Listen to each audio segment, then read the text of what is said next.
Dear friends, I am Nilu. Today I will share with you 5 most important skills to learn English.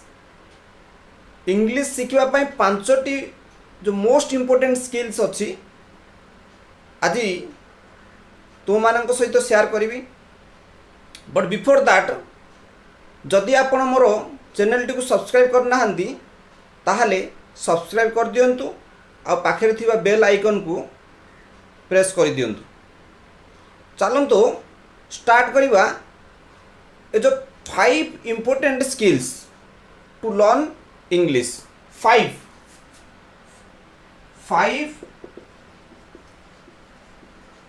important skills to learn English. 5टा important skills अच्छे. गोटे आम discussion करिया प्रथम listening. सेकेंडटा होची speaking. थर्डटा हैला reading. Fourth हैला writing. Fifth हैला थिंकिंग. तो यहीपरि भाव में आम 5टा स्किल्स अच्छी. गोटे है लिसनिंग, तापर है आमर लिसनिंग जोटा कि आम कहूँ आम श्रवण, तापर आसला स्पीकिंग जोटा कि आम कहूँ कथन, तापर आसला रीडिंग जोटा कि आम कहूँ पठन, तापर आसला आमर राइटिंग जोटा कि आम कहूँ लिखन, तापर आसला आमर थिंकिंग, तापर आसला आमर थिंकिंग, तापर चिंतन. तो यही जो 5टा स्किल अच्छी गोटे गोटे आम शेयर करवा जे केमिति how are they useful in our speaking skill. आमर जो स्पीकिंग स्किल रे केमिति से माने व्यवहार उपयोगी होउचंती. And all of the 5 they come respectively. से माने ठीक listening, speaking, reading, writing, thinking ये जो 5टा आमर गोटे पर गोटे आसी. जमी आम फर्स्ट डिस्कसन करवा लिसनिंग जार अर्थ है श्रवण. ये जो लिसनिंग कहले ये जो श्रवण कहले it is very easy to listen. जो जे कौन सी आमे we can listen audios and we can watch movies, English movies, or we can listen English stories, or we can listen English news, or whatever it may be. We have to keep patience to listen first, because it is said a good listener is a good speaker. A good listener is a good speaker. जे भल शुणुछि से भल कहि परिबो. तो at first we have to keep patience to listen English. At least we give 1 hour a day for listening. English सुनिया at least गोटे घंटा दिन को आम समय देवा दरकार. which can improve our English skill. जोटा कि आमर इंग्लिश स्किल को से इम्प्रूव करि परिबो. से जहाँ भी हो जे कौन सी जिनस किए कहूँ इंग्लिश किसी शुणा किंबा कौन सी न्यूज रु किसी इंग्लिश शुणा किंबा कौन सी रेडियो रो किसी इंग्लिश शुणा जे कौन सी आर्टिकल जड़े प्रकाश कर शुणी पारिबा. जहाँ भी हेले ताकू आम शुणा दरकार. आ से आमको धैर्य दरकार. घंटाटे at least we should listen. 1 hour आमको शुणा पड़ो. कारण कथार अच्छी जिते बड़े when a child takes birth, only he or she listens from the relatives, from the kith and kins, माने तार आत्मीय स्वजन मान ठारू किंबा ता पाखरे थिबा समस्त व्यक्ति ठारू छोट पिलाटीए जन्म होला परे केवल शुणे। तेणु प्रथम कार्य होची आमर शुणिबा, श्रवण, लिसनिंग करिया पड़ियो। जेहेतु आमे चाहूचे how can we speak English, तो for it we must have to listen fast. प्रथमे आमको शुणिबा को पड़ियो। सेकेंड कहबी speaking. After listening comes speaking. Listening परे तापर आसीबो स्पीकिंग। कहीं ना कथार अच्छी देखो, सपोज आमे गोटे बोतल आमे पानी ढालिबा, पुणी से बोतल भीतर केवल आमे ही पानी ही पाइबा। ठीक से परी जदि आमे शुणिथिबा बहुत किछि वर्ड, बहुत किछि फ्रेजेस, बहुत किछि सेंटेंस जदि आमे मन भितर रखिथिबा, शुणिकी मन भितर रखिथिबा, ये कौन करिवो, it will comes out from our mouth. तेणु तापर आमर कौन होची ना शुणिबा। शुणिबा परे आमे आसीबो कौन आमर ना स्पीकिंग। स्पीकिंग माने कौन कहले मु ना कथन। तेणु प्रथमे ड्यूटी होची आमर शुणिबा, शुणिबार पेशेंस। तापर नेक्स्ट टाइम देखिबा स्पीकिंग। स्पीकिंग माने आमे कौन कहले ना कहिबा आरंभ करिबा। आ कहिबा बेले आमे कौन करिया पड़ियो, we should not fear anybody, what the people will say if I will speak.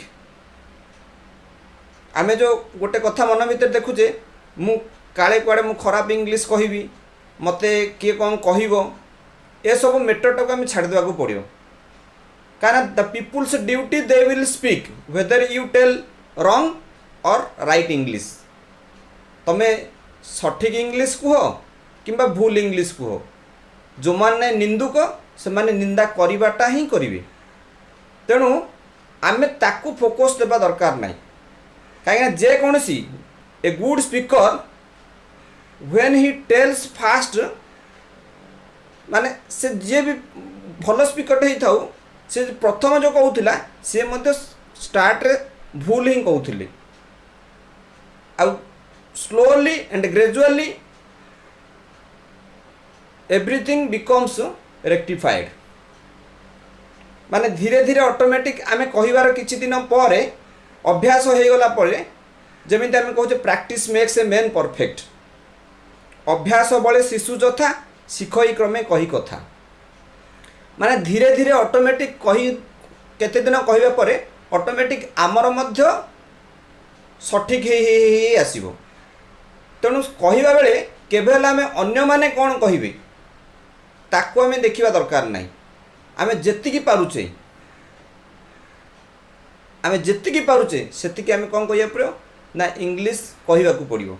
Word हो, फ्रेज हो, किंबा छोटिया सेंटेंस रे हो, आम सांग पाखरे किंबा आमर बंधु पाखरे किंबा आमर आत्मीय स्वजन पाखरे किंबा कथा हेबा बेले किछि किछि वर्ड, तापर फ्रेज, तापर सेंटेंस एमिति कहिबा दरकार। आ सबुठु बड़ कथा हला जो कहजन लाज, we should not feel shy. Shyness feel करिया दरकार नाही। जो पर्यंत आमे लज्जा बोली गोटे जिनस आम भितर रही से पर्यंत वी कांट स्पीक इंग्लिश। से जो दिन आमे छाड़देबा से लज्जा पदटा, वी मस्ट स्पीक इंग्लिश। तेणु प्रथमे है मु कहली लिसनिंग देन स्पीकिंग।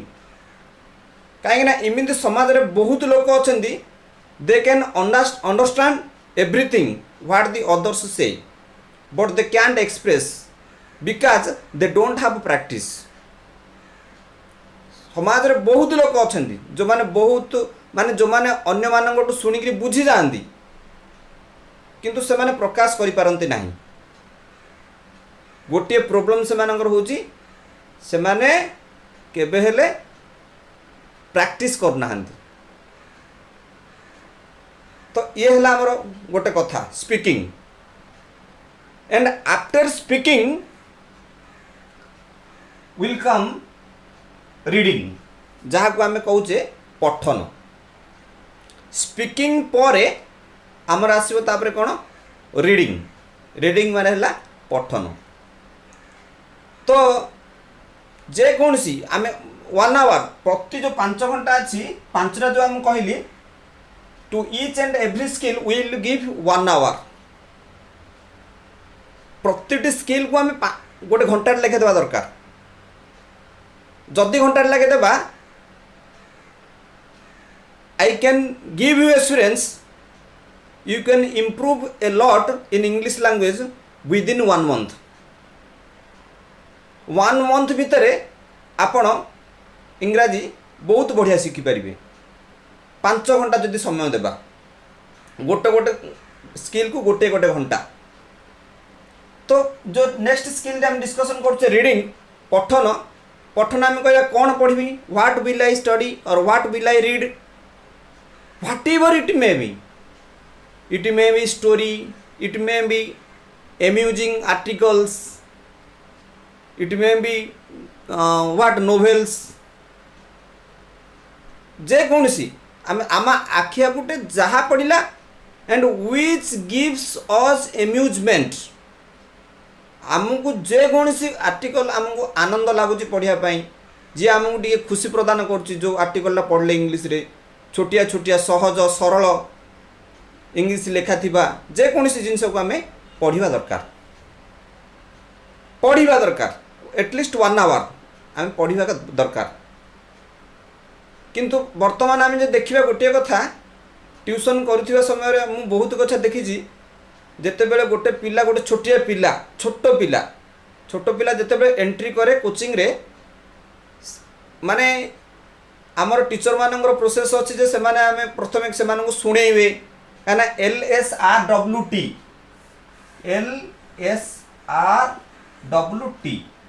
एतिक होउछ हमर method to teach a student.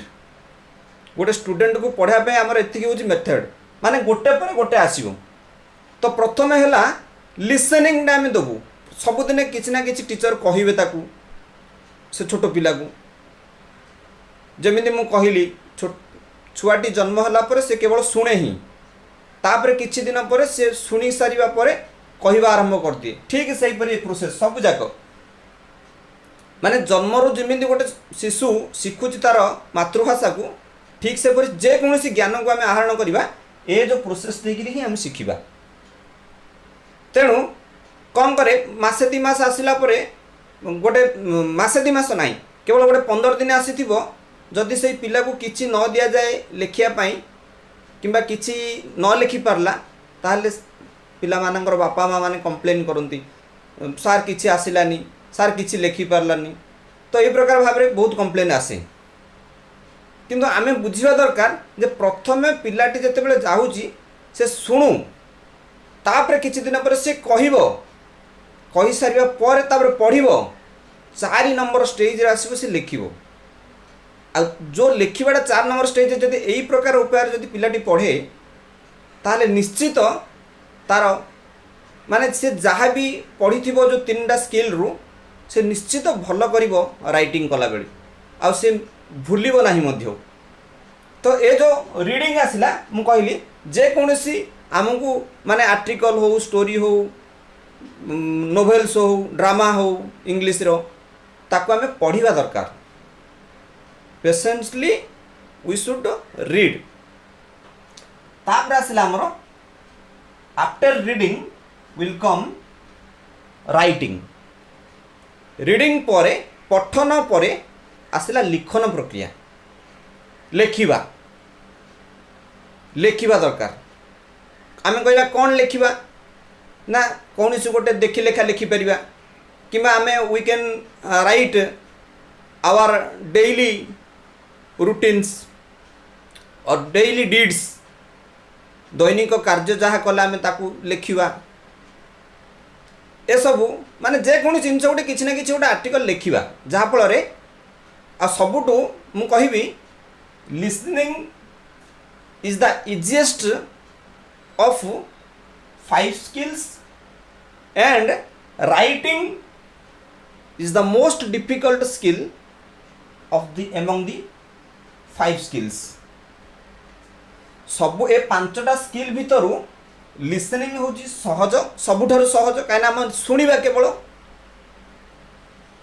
आउ ए जो राइटिंग हूँ सबुठारु कष्ट सबुठारु कष्ट कहीं जड़े जितेबले परफेक्ट हो जाए ग्रामर रे परफेक्ट वर्ड वोकाबुलारी ऊपर परफेक्ट होइतिबा दरकार ताहले a person can write perfect English without any grammatical mistake कौन सी ग्रामाटिकल मिस्टेक न करी गोटे व्यक्ति लिखिपर जितेबले सी सबू जानी तेणु सबुठारु डिफिकल्ट हूँ राइटिंग कहीं कहबार अर्थ हूँ जदि आम देखा गोटे पिला को पचारिबा can you speak English no can you write English can you write an essay yes गोटे पिला को पचार इंग्लिश दीपद कहीपर से कह ना किंतु जदि गोटे पिला को कहबा तू गोटे एसे लिखिपारू डाकिले ना ये सर आई कैन राइट लिखिपर उल्टा हो जाऊँ माने राइटिंग हूँ डिफिकल्ट किंतु पिला किसी क्राम कर माने मुखस्त करी से कौन कर लिखिदे पाँच किंतु कहीपारू नहीं। नेक्स्ट देखिबा after writing will come thinking जो थिंकिंग पावरटा आमर बढ़िया दरकार थिंकिंगटा आमर जिते बढ़िबो सेते आमर इंग्लिश स्पीकिंग स्किल फ्लुएंसी हो पारिबो आउ आमे लेखिला बेले विभिन्न प्रकार वार्ड मध्य आमर ऑटोमेटिकली आसी परिबो तो ए जिनसटा मध्य निहाती आवश्यक थिंकिंग आमे कहबा जे कौन आम चतुर्पार्श्व जेते सब जिनिस अच्छी समस्त गोटे गोटे इंग्लिश रे मध्य से वार्ड अच्छी जमी आम पंखा कहले पंखा हेल्ले आम कौन कले तार इंग्लिश वार्ड मध्य आम जानिचे फैन जेकोसी माने पदर गोटे इंग्लिश वार्ड अच्छी एले ए जो 5टा स्किल भितर तो बेसिकल तो आम देखिए बही मानकर आम 4टा स्किल ही थाए 4टा स्किल कौन कौन ना LSRW 4 पर्यंत थाए ए 4 भितर आम देखिवा ना ये जो LR माने लिसनिंग आउ रीडिंग ए दीटा को हम कौन कहूचे इनपुट से कहूचे आम माने जहाँ आम शुणा निज भितर आम रखा LR किंतु SW ये जो दीटा स्पीकिंग और राइटिंग ये दीटा को हम कौन कहूचे ना आउटपुट्स इनपुट्स माने आम केवल ग्रहण ही कले जहाँ लिसनिंग माने शुणिक आम रखिले आम ब्रेन भितर सेमिति रीडिंग मध्य पढ़िकी through our eyes we keep in our mind तेणु ए दीटा को आम मन भितर रखिले तेणु आम ताको इनपुट्स बोली कहले किंतु ए जो दीटा आम जिनस कहले स्पीकिंग और राइटिंग ए दीटा जिनस को आम कौन कहले ना outputs means we will express आम कौन करा पड़े आमको बाहर करा पड़े आम भितर जहाँ नॉलेज अच्छी कौन सी लैंग्वेज उपरे कौन सी भाषा उपरे आम ताको परिप्रकाश करने को पड़ुछे तेणु ए दीटा को स्पीकिंग और राइटिंग आम कौन कहले ना आउटपुट्स बोली कहले आ सबुठार मोस्ट इंपोर्टेंट स्किल हूँ थिंकिंग जो पर्यंत आम थिंकिंगटा नहीं थिंकिंग पावर नहीं से पर्यंत वी कैंट स्पीक इंग्लिश जड़े आमको किसी गोटे कहूँ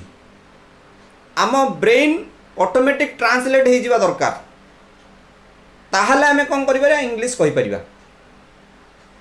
तो ए प्रकार भाव में आमे पांचटा the most 5 important skills which will help to speak English fluently. पांचटा स्किल्स गोटे गोटे आम कहीदेली मु listening speaking reading then will come writing then will come thinking.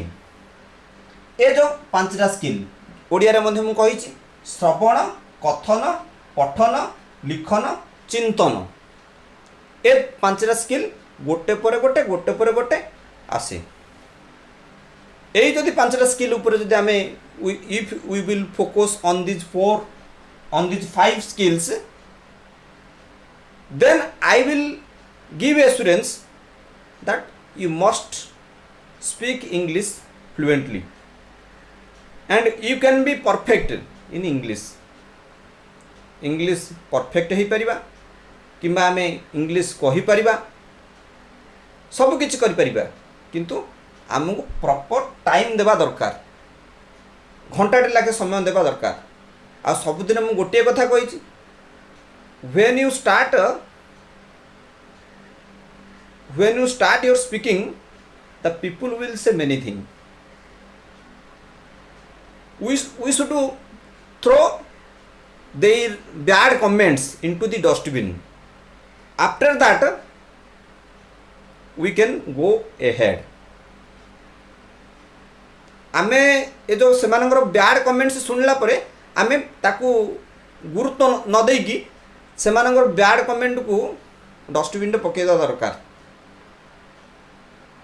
तापर जाई आमे आगु जाई परिबा। जदि सेमानଙ୍କର बैड कमेंट को नेकी आमे चिंता करिबा काहे व्हाई डिड ही से लाइक दिस से मान काहे इमिंदी कहिले मु कोन कहि परनी कि एमिन जदि कहिबा ताहाले we will stay in that same place, we will not go ahead. आमे आ आगु जाई परियन सही जगह रही जिबा। तेणु अन्यर कमेंट को नहीं कि आमे व्यक्तिव्यस्त हवा दरकार नहीं कारण जे कौन लैंग्वेज आमे शिखुचे प्रथम आमको बहुत किछि कष्ट करिया को पड़ियो परिश्रम करिया पड़ियो से लैंग्वेज ऊपर तापर जेतला आमे प्रकाश करछु जनक पाखरे किछि ना किछि गोटे भूल होला परे लोक माने आमको ताकू बैड कमेंट देबे आमे शुणिले मध्य आमे ताकू निजर मन भीतर को नेबा ठीक नुह जदि नहीं जिबा ताहले आमे आउ कौन करि परिबा नहीं आगु को जाई परिबा नहीं। And it is sure time will prove you समय ही तुमको प्रमाण कर दबो that you are a good speaker in English. तमें हूँ इंग्लिश रो गोटे भल स्पीकर बोली समय प्रमाणित करिवो। And at that time the person who was giving bad comments will stop his mouth. जे कि बैड कमेंट्स दौथिला जो व्यक्तिटा ये कहि पारुनी इंग्लिश एमिंदी ये कहूची तो सही लोकर mouth automatically the mouth will stop. आउ reverse he will praise again, he will appreciate you, he will like you। आरंभ कर दो तुमको प्रशंसा करिबा आरंभ करिवो सी तुमको पसंद करिबा। तो तेणु सेमानंकर बैड कमेंट्स को केबे हेले आमे मन भीतर को नहीं मन खराब करिबा नहीं काना when I started from my feelings I am saying this मो फीलिंग मु कहूची when I started speaking English the society said many things but when I prove it before them right now they praise me, they appreciate me।